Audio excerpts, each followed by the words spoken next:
Let's talk about predictions now. Let's talk about the drivers and whether we think they're going to be doing good. So, who's going to finish last? Well, I don't want to say that, but we're going by whose performances we think are going to be the best. And sadly, Lance Stroll. The reason why I say that, he didn't do, it's a street circuit. Yes, he's good at Baku. The Aston, what I hope to be proven wrong here is that the Aston Martin is a quick car here. I'm hoping, with all my fingers crossed, that the Aston Martin is quick, and he absolutely proves me wrong, and Alonso's up there as well. Doesn't have all the straights, for example, like Baku had, so I think they've got a chance to be fairly decent and get some points, but we can't forget it's Lance Stroll. Another man under pressure. There are now rumours that maybe Doohan has been given a lifeline. Franco Colapinto, potentially the least likely person to go into Alpine, but when you have colourful people, let's say like Flavio Briatore in charge, never say never. You can get it this year, but he needs a really, really decent race. Is he going to get one? I don't think so. Once again, I put Gasly at the back. We don't really know what Alpine are going to do. They're so inconsistent, albeit they've been consistently not particularly very good, at least for the last few races in terms of the pace, which is why they're all at the back. Another guy that I think needs a bit of a kick up the backside, so to speak. He's been beaten by Bortoleto more often than not since his podium at Silverstone. And once again, his experience may come in, but I think this Bortoleto guy is not, I don't think he's too bad. Again, Ocon, I think, is going to struggle. He's been struggling all this year, along with Ollie Behrman. I think the Haas people may struggle a bit. Ollie Behrman still with that, please don't hit anyone or get a penalty point. That would really upset me. Ollie Behrman. I think Bortoleto will end up doing quite good as well. I think he ultimately may well show off Nico Hülkenberg. The only thing going against Bortoleto for doing this, as I mentioned previously, is going to be his experience, as in lack of experience in an F1 car around Singapore, where Hülkenberg, let's be fair, he very much is, isn't he? That's going against him. So let's look at then the Yuki Tsunoda. He had a decent time last time out, but, people struggled. McLaren struggled. Piastri yeeted it into a wall. There were other things that did help him, but he was showing some promise. But if you believe the rumours, he's already gone from Red Bull, so what's the point? I don't think so. I still think he can do good. He's a lot closer to Max, as he was. But, like Colapinto, like many people at the moment, there are still a few seats, as we know, that have not been confirmed. And boy, oh boy, does Yuki Tsunoda need to show something. I think he will score points. I just don't think he'll be up there, with all the others. Potential to score points, anyway. Now, the podium man from Baku. Really, really skilled. I had a few conversations with some of my friends. They said, oh, well, he was a bit lucky. Sort of. But he still had to do the lap. He was the one to do the lap. It was qualifying that helped confirm his podium. And he was still keeping Max honest. So, was he a bit lucky? Well, excuse me. He just did all the right moves at the right time. Where the others didn't. Basically, he got a lap in to help him get on the front row. So, yeah, but still, he absolutely earned that podium hands down. It was the best result. He was the man of the race, I think, Alexander Albon, I think he got absolutely humbled by Carlos Sainz, but humbled by himself in Baku. It was amateur hour with Alex Albon. And I think here in Singapore, I don't think the Williams will be as strong as it was in other circuits. Excuse me. But I think he'll do okay. I think he'll be okay. I think he'll beat Sainz. Next up, Liam Lawson, the man that punted in 2023, Max Verstappen outside the top 10. He knows his circuit. He'll do well here. I don't think he'll do as well as Hadjar, simply because I don't think Liam Lawson is currently as promising, choosing my words careful, as Hadjar, given the evidence. But what a weekend he had in Baku, and I think that will do absolutely fantastic things for his confidence. So although I don't think he'll beat Hadjar, I wouldn't be surprised if he does. But, I've got to make a choice. I think Alonso, as I mentioned, I do feel that the Aston Martin is going to be quite fast. I do think the Aston Martin is going to be very promising in Singapore. Simply because It's not a fast circuit like Baku in Monza, where I don't think played to the strength of what was quite a draggy car, but it's got a decent amount of grip, so I think he'll do well. Next up, we got Isaac Hadjar. I mean, as you can see, these are going in order of how good we think these people are going to do, hence Lance Stroll, Colapinto at the back.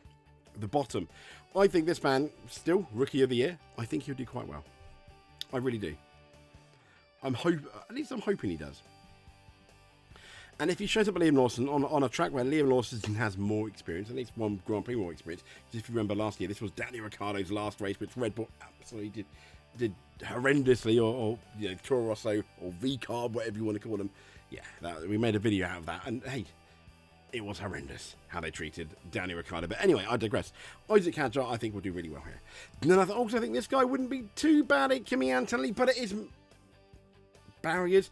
He did ultimately did quite well in Baku, but I can't help but feel this place has got even less runoff at times than Baku did. If you make a mistake here, it's going to bite more, and Kimi Antonelli is still, this season, the last few races, albeit the last one was good, still making mistakes. Do I want him to make mistakes? No. Do I want him to do well? Yes. Will he do well? I'm not so sure, which is why he's a kind of like in the middle of, our predictions. Can he get points? Yes. As long as he has an incident-free qualifying and an incident-free race, he'll be in the points. It's just where. And I think it'll be the bottom part of the points. I hope I'm wrong. But there we go. So next up is Charles Leclerc. Yes, he's just a bit behind Hamilton. I'll tell you my reasons why in a second. But I think the Ferrari... Now, the Ferrari could do really well here. They could be in the mix. I mean, they were in the mix in Baku. Then qualifying happened and both of them absolutely failed. Leclerc was like, everything you can do, I can do better than you with some of the drivers, and he yeeted it into the wall. Lewis Hamilton, well, he was handicapped by the absolute ineptitude on the Ferrari pit wall, let's be honest, in terms of the tyres. Will it happen here? Hopefully not. Traffic is going to be an issue here in qualifying, but where you qualify is going to be really important, because I think out of all the races, I think 10 times the pole sitter has won, which might be a bit depressing for some, but yeah. So Lewis Hamilton is up next, because I think the two Ferrari guys are going to be so close. Hamilton may well have the edge. I know at the time of recording this, he's obviously missed the Pirelli test because of his poor dog Roscoe. I'm not sure where, how obviously Roscoe is doing. So mentally, he might be a bit distracted going on. It might make him focus. If you remember, another big loss to Lewis Hamilton was in 2019 when Niki Lauda passed. He went to Monaco and won the race on tyres he probably really shouldn't have done. And Max Verstappen was hunting him down most of the way. And it was an incredible victory, one that we really should not forget. It was amazing. One of those where a driver made the difference. Yes, it's Monaco, you can't pass to Monaco, but even more so than Danny Ricciardo's lack of, let's say, straight line speed, Hamilton had a lack of grip, which I think is a lot worse than the lack of straight line speed at Monaco. But for Hamilton fans, Verstappen couldn't get by. But I think Hamilton will do okay. I think he'll be in the upper echelon of the points. Will he get a podium? Potentially. Unlikely, I think. I think he needs something to happen to the people ahead of him to get a podium, and the first person ahead of him is going to be this man, George Russell, who has been setting the world light this year at Baku. He was really ill. He still got a podium. And what I thought was interesting, when George went into second place, when you looked at the gap between him and Verstappen, it wasn't exactly getting that large. So it would have been interesting to see George Russell on the front row. Whilst I appreciate this, it's a very different circuit. If they can get the car set up right with the Mercedes, George Russell will deliver and is one of the favourites for the podium. Another favourite for the podium is Max Verstappen. Now, I did mention, this is going to be, up until now, I think this is the most important weekend for Max Verstappen in terms of his pace. If he's up there with McLaren, the championship is on. If McLaren destroy him, remember, he finished quite far back at his home race. Yes, I know he was helped by Lando Norris. Lando Norris's engine going up, going no more. But if his qualifying pace and his race pace are on par with McLaren, or even better, you never know, championship is very much on, which is why this weekend is going to be so important for Max Verstappen's championship and McLaren's, but more so Max Verstappen's Drivers' Championship. And with the two McLaren boys, I think, put a cigarette paper. Lando Norris comes from what was a very underwhelming Baku weekend qualifying. Nope, just couldn't get it sorted in the race. No, under the safety car, he was asleep. He let Charles Leclerc by, which again really impacted on him. Yes, I know the McLaren pit crew, but for the second race, I think, in a row, absolutely messed up on Lando's stop, which didn't really help Lando at all. But I think, yeah, he's a could he win it? Absolutely. But he's going to have to beat this guy. Now, this guy, Oscar Piastri, is coming off quite, well, the worst weekend he's had, I think, in Formula One. Binned it in qualifying, binned it in the race. What more do you want? I mean, that's the worst performance of the year by a top-line driver, in my opinion. But he's also one of the most, we believe, mentally tough drivers. There are question marks around him now, though. And I think it's going to be fascinating, and I think he'll bounce back really well. But I think it's going to be fascinating to see how Oscar Piastri does indeed bounce back. I do think he's favourite just from Lando Norris and just from Max Verstappen. But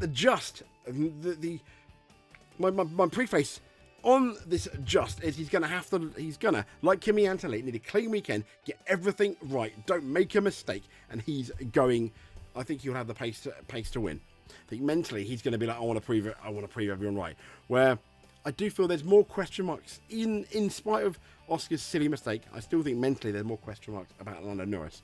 Both drivers can still win the championship. Both drivers, I mean, Lando Norris doesn't have to rely on any silly things happening. He just needs to beat Piastri a lot more than Piastri beats him in the coming weekend. But they have a Max Verstappen shaped shadow catching them. Will that be halted this weekend? And therein lies the massive question, which is why I think Max Verstappen definitely favourite for the podium, but it's going to be the pace.